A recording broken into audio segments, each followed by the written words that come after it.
Welcome to Lakhi Singh, the man, the businessman, the man behind the fixer, and a general networker, influencer within the business community in London and England.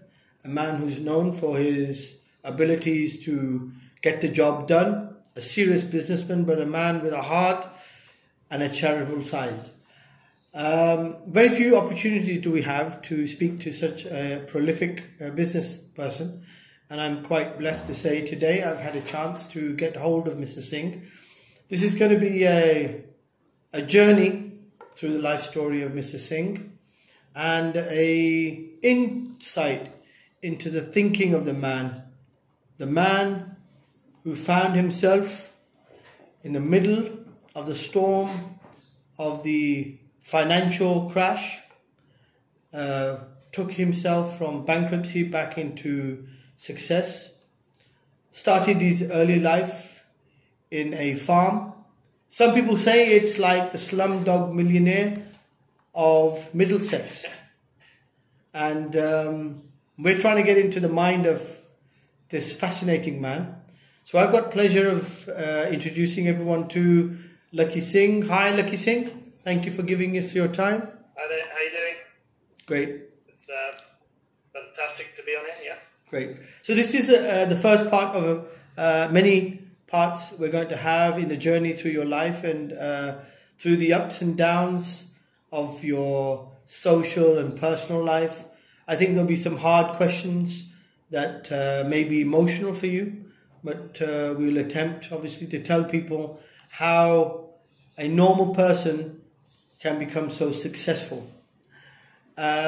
So I'm going to start today's conversation by taking you back through memory lane and asking you, I know it says in your portfolio that you were born back in 1967, 7th of April in Middlesex. But some people feel that you're probably like Obama, that your certificate isn't real. Can you tell me, were you actually born in Middlesex? From what I've been told, so I've got the birth certificate somewhere. So I think there could be a conspiracy out there that I could be born somewhere else. But as far as I know, my parents wouldn't be telling me otherwise. I'm sure my mum remembers where I was born, because it's quite a big day for her.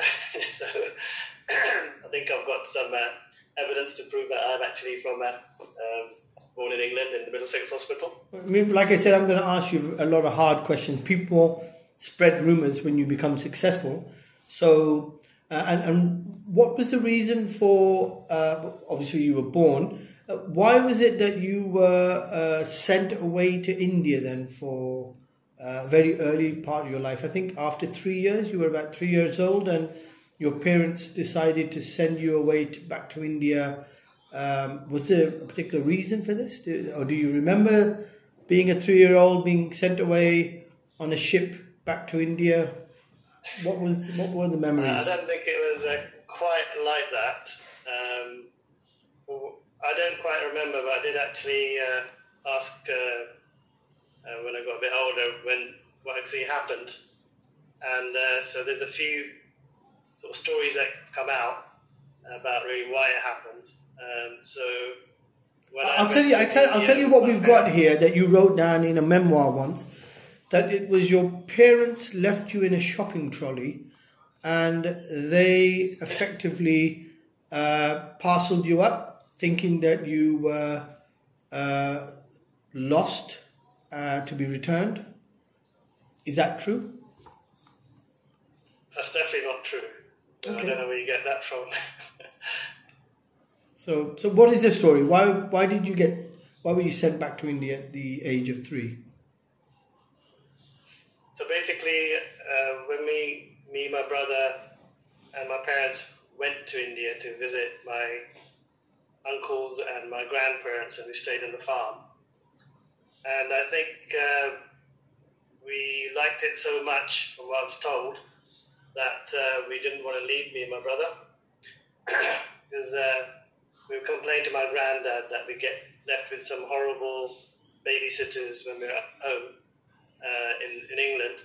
Oh, okay. And, so was that the case? The horrible, was that the case? Was that the case? You were left with horrible babysitters, and my parents had to go to work doing night shifts to try and make ends meet, trying to move into a new country.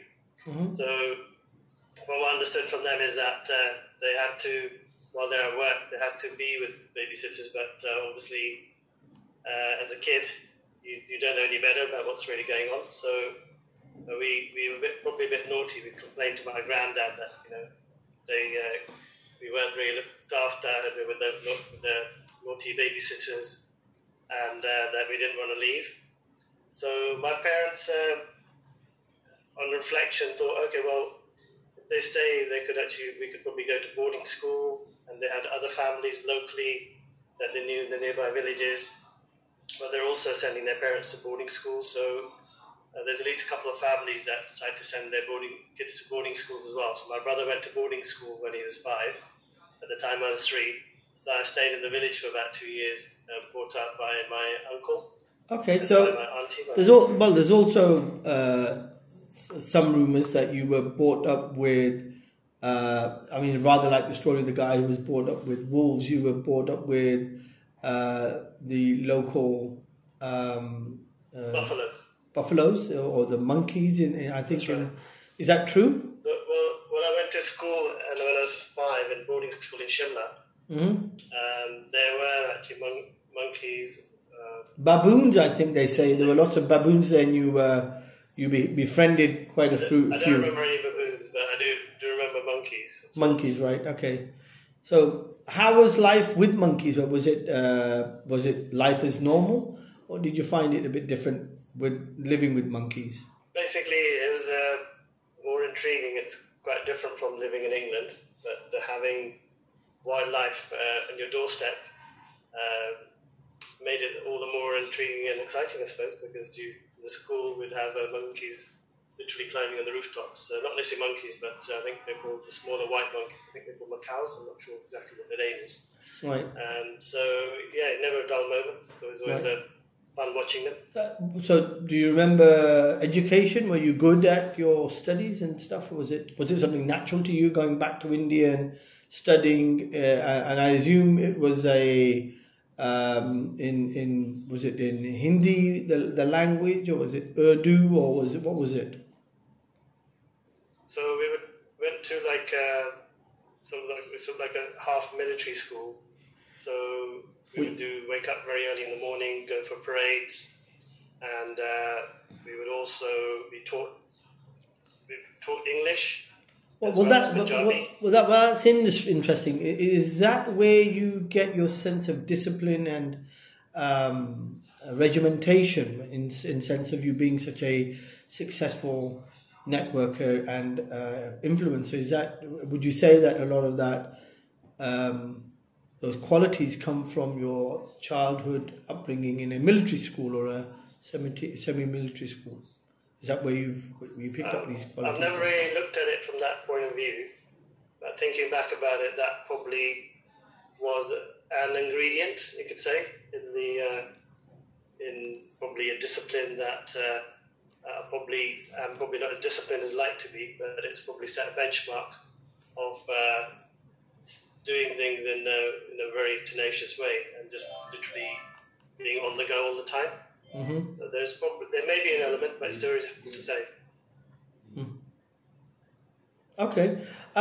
You've obviously then life changed again for you. I think 5 years on after leaving England, I think back in 1975, you were then brought back into England.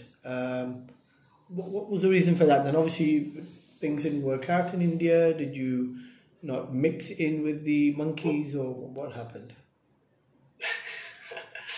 Well, what happened is I think my parents probably missing us quite a lot, and I don't know exactly what happened. I think my brother was probably about 8.5 or 9, and I'm probably about 7.5. So you don't remember how it happened? Was it somewhat of a story of you getting hit over the head with a club and then finding yourself back in England, or was it more? Well, as we moved to a new school in Ludhiana, we were there for about a year. Was it Ludhiana or was it Patiala? Because we seem to have on our... Sorry, Patiala, getting it wrong. So Ludhiana is my dad's hometown. Okay. But Patiala, we went to school there, a very well-known athletics type school. Okay. Which is actually much bigger and much prolific as a school as well in Punjab. In fact, I think some of the hockey players, which are quite famous now for the Indian team, actually went there. So there's actually a film made about one of the hockey players. Okay. So would you say a lot of your aspirations and your drive come from that time that you spent in India? I would probably say it is, because the feeling that you get living in a, let's say, less developed country, because it's pure farmland, living in the farm, having food from roti, saag, staple diets of the farmers in Punjab. It's literally such a lovely experience, because you feel a lot more closer to the earth. Yep. And you are actually walking around barefooted half the time, and that you are, playing local games. So that sounds quite. So did you find it very difficult to go back into wearing normal shoes? Had you grown feet, hands on? Not at school. At school you have to wear shoes, but okay. But you were told it was actually. I prefer actually in some ways living on a farm, being with family. And it's a very large family as well, lots of uncles and cousins all living under the same roof. So that family feeling, being near cattle and farm animals. That's quite interesting. How would you compare that to the present virus and the environment you're in? You must find it very claustrophobic. Somebody who's been used to a childhood living out in the farm. And in open spaces with animals around you, barefooted. This must be quite a contrast to, even though it's been many years ago, it's about a good 45 years ago, but the question is it not a stark contrast from the way you started your life, being in open environments and swinging around in the trees and being amongst buffalo and wildlife and eating from plants and stuff, and then being sent into a... So I think we didn't even have any, at the time we didn't have even any gas stoves or anything. I think everything was done by wood fire or using something called batis, which are dung that's... Batis? What are batis, Lakhi? What are those? Bati, I think it's called, is a dried piece of dung with straw in it, which you use to make your fires, to make all the food. So I think, it was probably one of the nicest times in life, because I had the pleasure of spending time with my grandfather and my grandmother, getting to know them, getting to know my uncles and aunties, a different way of life, a different way of thinking. And it's kind of pretty amazing actually sleeping outside in the summer months. So your bed was literally outside under the stars. So the whole family went to sleep, about 10, 15 of us literally sleeping outside. And about 6 kids in one little bed, literally sleeping together. That's really interesting. So what I want to do is, today we're going to round off Lakhi's life story. It's very interesting to know that Lakhi actually spent time in India in his early life, even though he'd been born in Middlesex. Contrary to belief that his story was somewhat similar to the Slumdog Millionaire, he was actually born in London, sent away to India, obviously for the betterment. I think there's a lot of strong family presence and strong family bonding and the value of the rural natural side that you find in Lakhi in this first part.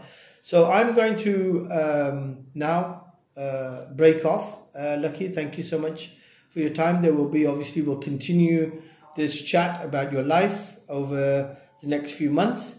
But it was lovely finding out, and it's lovely to know that Lakhi Singh's life started off in the rurals of India, and that he was used to walking around without any shoes, which is probably quite much different now. But I'm sure you've adjusted over the 50 years. So with that, I'm going to call it a night and see you next time with Lakhi Singh's life story, Lakhi Singh, the Fixer.